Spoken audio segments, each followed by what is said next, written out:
जैसे ही खौफनाक डायन आने वाली थी, सभी बच्चे जल्दी से अपनी जैकेट उतारकर लड़के पर डाल देते हैं और तुरंत मैदान की ओर दौड़ते हैं। वे तेजी से लाइन में खड़े हो जाते हैं ताकि प्रिंसिपल के आने पर सब कुछ सही लगे। पूरा स्कूल डरा हुआ था, लेकिन एक लड़की ने हिम्मत दिखाई और जमीन पर पड़ी जैकेट की ओर इशारा कर दिया। बच्चे बस ऊपर वाले से दुआ करने लगे। प्रिंसिपल विया, जो बेहद सख्त और डरावनी थी, जब लड़के की ओर बढ़ी तो मैरी अचानक कहती है कि लड़का तो यहाँ पिछले 1.5 घंटे से सो रहा है। विया हैरान रह जाती है क्योंकि पानी की बोतल में अजीब चीज मिलने को सिर्फ 5 मिनट हुए थे। बाकी बच्चों की मदद से लड़का भी सोने का नाटक करता है। बिना सबूत के विया को गुस्सा तो आता है, लेकिन वह कुछ कर नहीं पाती। तभी उसकी नजर एक लड़की पर पड़ती है जिसने स्कूल के नियम तोड़ते हुए पोनीटेल बांधी थी। विया धीरे धीरे उसके पास जाती है और डर से कांपती लड़की की छोटी पकड़ लेती है। नियम तोड़ने की सजा देते हुए वह उसे घुमाकर 81 चक्कर लगवाती है और फिर स्कूल से बाहर फेंक देती है। लेकिन अब उसे मैरी से बदला लेना था। अगले दिन लंच टाइम में उसने मैरी पर चॉकलेट चोरी का झूठा इल्जाम लगाकर सभी के सामने शर्मिंदा किया और काले कमरे में बंद कर दिया। शुक्र है एक दयालु टीचर ने अपनी जान जोखिम में डालकर उसे बचा लिया, जिससे विया और भी गुस्से में आ गई। गुस्से में वह सभी बच्चों को जंगल में ले गई और उन्हें एक खतरनाक ट्रेनिंग देने लगी। तभी एक बच्ची ने चुपके से उसकी पानी की बोतल में एक छिपकली डाल दी।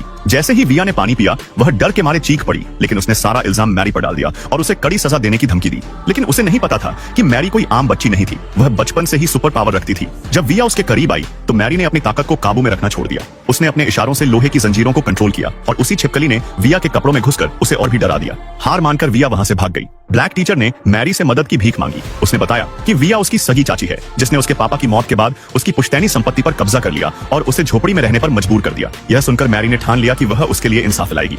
जब वह स्कूल लौटी तो देखा कि विया ने एक काले कमरे की पूरी लाइन बना दी थी और धमकी दे रही थी कि जो भी उसकी बात नहीं मानेगा उसे वहां कैद कर दिया जाएगा। लेकिन मैरी ने अपनी शक्तियों से लोहे की जंजीरों को उठाया और देखते ही देखते वह आयरन मैन में बदल गई। सबकी आंखों के सामने उसने काले कमरे को तहस नहस कर दिया। आखिर में उसने अपनी शक्तियों से विया के बाल पकड़कर उन्हें उसी पोनीटेल में बांधा जिससे वह नफरत करती थी और हवा में घुमाकर उसे स्कूल से बाहर फेंक दिया। ब्लैक गर्ल को उसकी खोई हुई चाबी भी मिल गई। अब यह डरावना स्कूल मैरी की वजह से एक नई रोशनी में खिल उठा।